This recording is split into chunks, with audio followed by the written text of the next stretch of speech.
तो अब आप लोगों को अपने अकाउंट को सिक्योर कैसे रखना है वो समझ लो, तो आप लोगों को ये सारी दुविधाओं से बच जाओगे।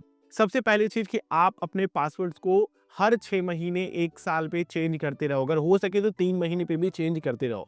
टू फैक्टर ऑथेंटिकेशन लगा करके रखो।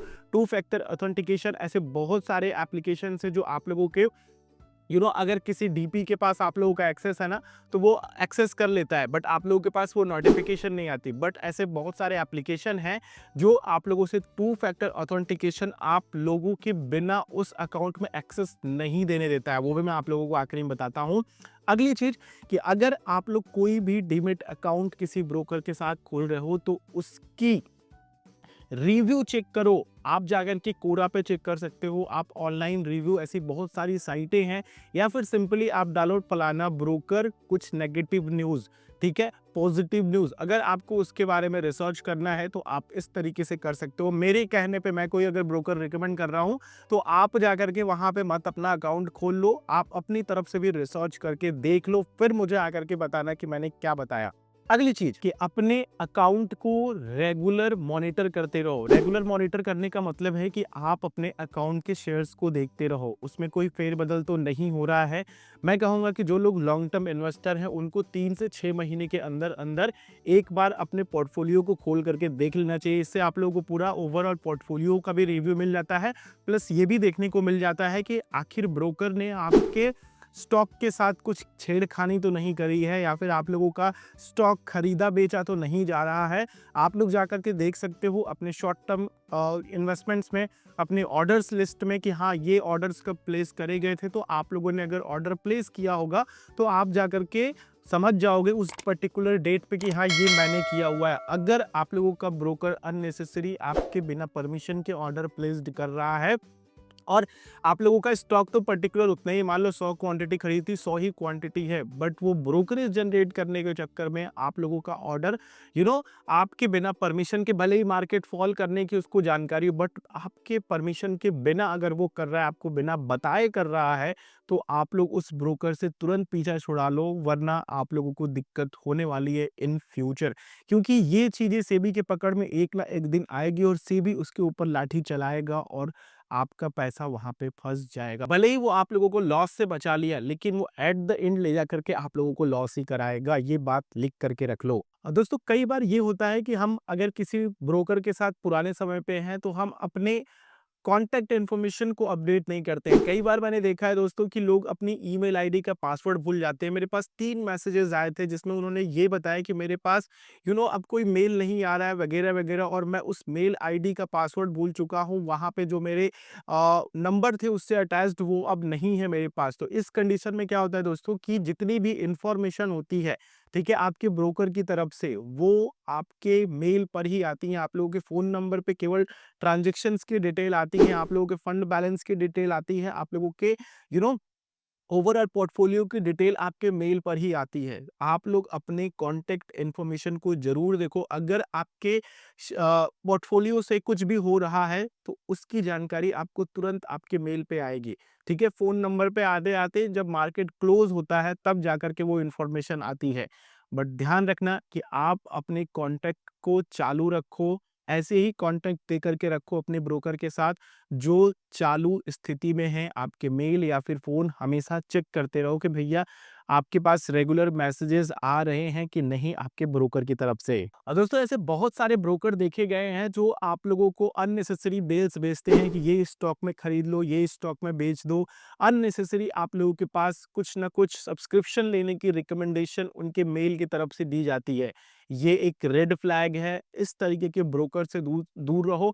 बड़े-बड़े ब्रोकर दोस्तों जो 30-30 साल से काम कर रहे हैं इस इंडस्ट्री में, वो भी इस तरीके का स्कैम करते हैं। ये एक बहुत बड़े लेवल पे स्कैम नहीं है, बट फिर भी दोस्तों ये आप लोगों का एक बल्क ऑर्डर समझने का और किसी स्टॉक को प्रमोट करने का एक बहुत ही आसान और कह लो कि लीगल तरीका है, जो ब्रोकर एडवाइजरी के रूप में आप लोगों से लेते हैं। और इससे इससे तो उनको 2 तरीके से फायदा हो। एक तो कोई भी जो ब्रोकर है वो आपको स्टॉक रिकमेंड कर रहा है या फिर ये सजेस्ट कर रहा है, उससे उसको ये भी फ़ायदा होता है कि दूसरी कंपनी से भी पैसा उठा रहे हैं, उसमें अपना इन्वेस्टमेंट भी बना रहे हैं, प्लस आप लोगों से वो एडवाइज़री का सब्सक्रिप्शन भी एक्स्ट्रा लेकर के कर रहे हैं।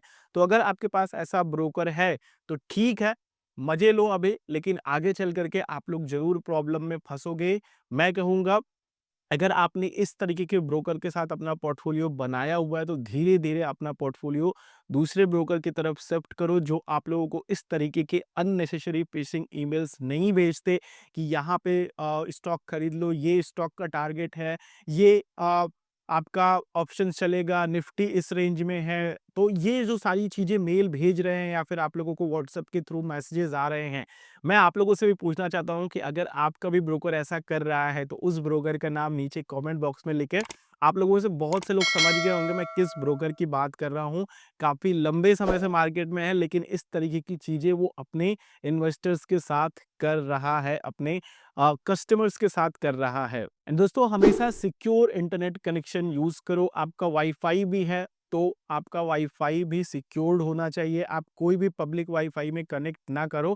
अगर बड़े पोर्टफोलियो हैं दोस्तों, तो अगर कोई भी हैकर उस कनेक्शन पे बैठा होगा, तो आप लोगों का पोर्टफोलियो खाली कर सकता है। तो ध्यान रखना है इस चीज़ का भी कि आप लोगों के अकाउंट से, आप लोगों के डीमैट से आप लोगों का शेयर ट्रांसफ़र किया जा सकता है। अगर कोई आपके डीमैट अकाउंट में घुस गया, इसलिए कहता हूँ टू फैक्टर ऑथेंटिकेशन बहुत ज़रूरी है। अगर आप लोग इस 2025 में यूज़ कर रहे हैं डिजिटल ब्रोकर जो पूरी तरीके से डिजिटली है। देखो, डीमैट अकाउंट सिक्योर्ड रखने के तो बहुत से तरीके हैं, बट ये मैं आप लोगों को आखिरी पॉइंट दे रहा हूँ। आगे भी मैं आप लोगों को 1-2 वीडियो और दूँगा इस पे, जिससे कि आप लोग 2025 में अपने बेस्ट ब्रोकर को चूज़ कर सको, प्लस एक सही तरीके से अपने डीमैट अकाउंट को हैंडल कर सको, जिससे कि आपका पोर्टफोलियो सही तरीके से लंबे समय तक चल सके। अगर आपके डीमैट अकाउंट के साथ किसी भी तरह की सस्पिशियस एक्टिविटी हो रही है, सस्पिशियस एक्टिविटी जैसा कि मैंने शुरुआत में भी बहुत सारे पॉइंट्स को बताया, लेकिन यहाँ मैं अगर थोड़ा-सा डिटेल में बताऊँ, तो पहला सस्पिशियस एक्टिविटी कि आप लोगों को अननेसेसरी ओटीपीज़ आ रहे हैं। ठीक है? अननेसेसरी ओटीपीज़ आना स्टार्ट हुए हैं। दूसरा कि आप लोगों ने उस पर्टिकुलर ब्रोकर के साथ डीमैट अकाउंट खोल लिया, उसके 1-2 हफ्ते बाद से आपके पास ये मैसेजेस आ रहे हैं कि हम फलाना कंपनी से बात कर रहे हैं। यू नो आपको अगर शेयर मार्केट में इंटरेस्टेड है, क्या आप ट्रेडिंग कर रहे हैं, इस तरीके के कॉल्स आ रहे हैं। तो भी आप लोगों को ये सस्पिशियस एक्टिविटी ध्यान रखनी है और उस ब्रोकर को छोड़ना है, क्योंकि वो ब्रोकर आप लोगों का डेटा लीक कर रहा है, क्योंकि दूसरे के पास अगर आपका डेटा गया है, तो वो उस ब्रोकर के थ्रू ही गया है। तो इस बात का ध्यान रखें, अगर कहीं भी डीमैट अकाउंट खोल रहे हैं, उसके बाद आप लोगों के पास फ़ोन कॉल आना स्टार्ट हो रहे हैं, जो कि आप उस कंपनी के बारे में कभी जानते भी नहीं, या फिर उस ब्रोकर से रिलेटेड वो कंपनीज़ नहीं है, तो आप इस तरीके के ब्रोकर से दूर रहो। और अगली चीज़, अगर आपके पोर्टफोलियो में किसी भी तरीके के बदलाव हुए हैं, तो भी आप दूर रहिए। अगर इस तरीके के डीमैट अकाउंट हैं, तो उनको छोड़ दीजिए। ये कहीं भी सुरक्षित नहीं है, ये आपके पावर ऑफ अटॉर्नी का मिसयूज़ करेंगे आगे भी। और अगर आपका ब्रोकर आपसे ये कह रहा है कि आप हमें इतना सब्सक्रिप्शन लेकर के अपना जो डीमैट अकाउंट है वो हमें दे दीजिए और हम इसको मैनेज करेंगे, तो यहाँ पे वो 2 तरीके की चीज़ें करेगा। एक तो आपसे ब्रोकरेज जनरेट करेगा, दूसरा कि वो अपना खुद का पैसा यूज़ करके मनी लॉन्ड्रिंग करके आप किसी स्टॉक को ऊपर चढ़ाएगा, नीचे चढ़ाएगा। ऐसे बहुत सारे अकाउंट्स होते हैं ब्रोकर के पास, जो वो खुद अपने अंडर में रखते हैं, जिनकी जानकारी कस्टमर्स को नहीं होती या फिर डीमैट अकाउंट होल्डर्स को नहीं होती है। तो अगर इस तरीके से ब्रोकर आप लोगों को माँग रहा है आपका अकाउंट मैनेज करने के लिए और आप लोगों से सब्सक्रिप्शन फीस के नाम पे बहुत ही मिनिमम चार्ज ले रहा है, तो कहीं न कहीं वो आप लोगों के डीमैट अकाउंट को गलत यूज़ करने वाला है, कुछ अदर एक्टिविटी करने वाला है मनी लॉन्ड्रिंग से रिलेटेड। तो इससे आपको भी दिक्कत होगी, आपके ब्रोकर को तो होगी ही होगी, अगर फ्यूचर में सेबी को पता चलता है।